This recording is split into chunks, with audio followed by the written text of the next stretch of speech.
It's the ATS 25 or 25 Plus ham radio and broadcast radio receiver with touchscreen technology.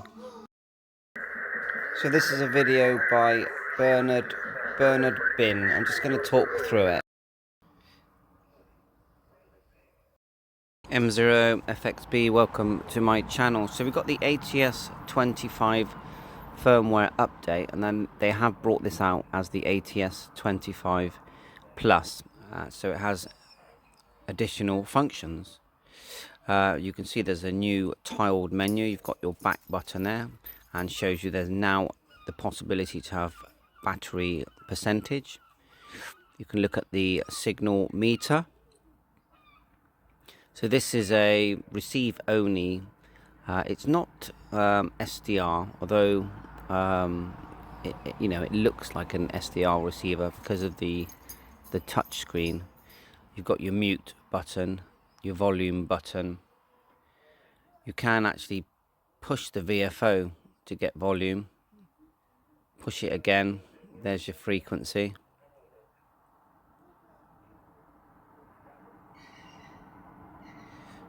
There you go, VFO volume. See the volume slider go up and down.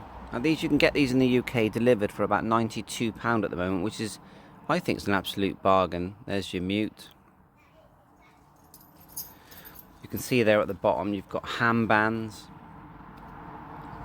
AGC, attenuator. Where it says frequency, you can just push that and type the frequency. Then you've got mode, push that and choose your mode, and it does have CW, BFO, frequency step. So the device is a very small unit. It's almost, you can hold it in your hand. These are the ham radio bands after selecting that tab. Nice and easy for ham operators. Nice clear display there. So I got mine on AliExpress.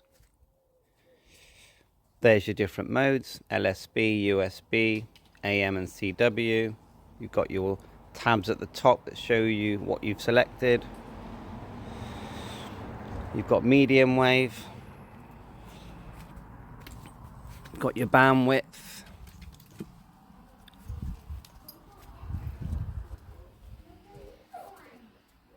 Back to step.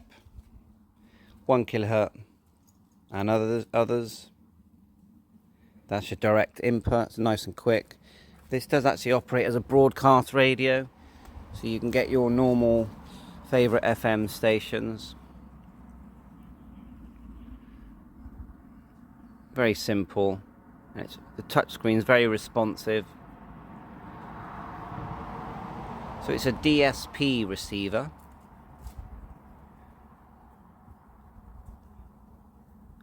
Go back to your ham bands, choose 40 meters.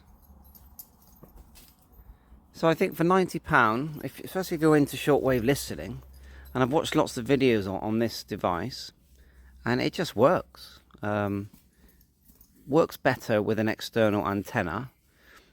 There is a provided antenna with a BNC connector on the back. It charges up with a USB cable on the rear as well.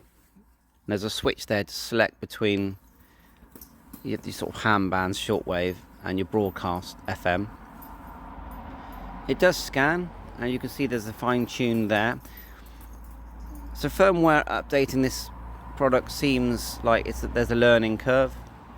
If I can find a way of doing it which I think is safe, and then I will make a separate video on that. My device doesn't arrive until 2 weeks from now, so it's the Plus model. It's the reason I've got it. It's a nice small unit, and it will fit in my sort of digital shack, as I call it, where I've got all my hotspots and digital radios nicely without hogging the whole shack. So I hope you like the look of this. I'll put a link into the original video.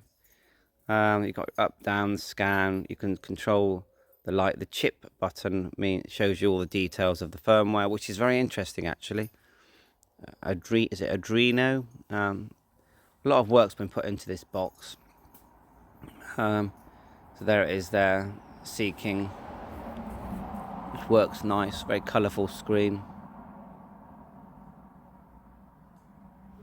To your receiver station. You've got the back button for selecting different items. There's your scan, and that's quite handy. You hit the scan. Now, it's not a sort of band scope as a live band scope, but it scans across a bit like, I think the FT991 did it this way. Once it scans across, you've got that red line in the middle, and you can move that right and left to choose the peaks. That's quite handy.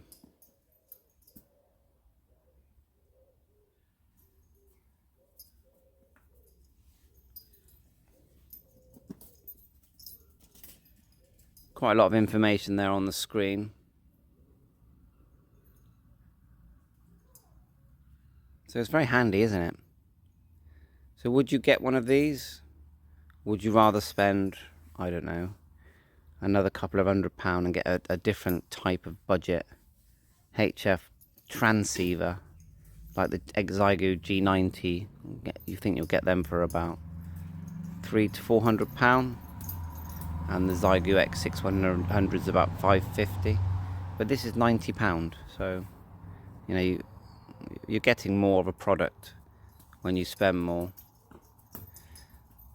So 7.3, hope you like this video. I'll put a link in, and all the best. Cheers.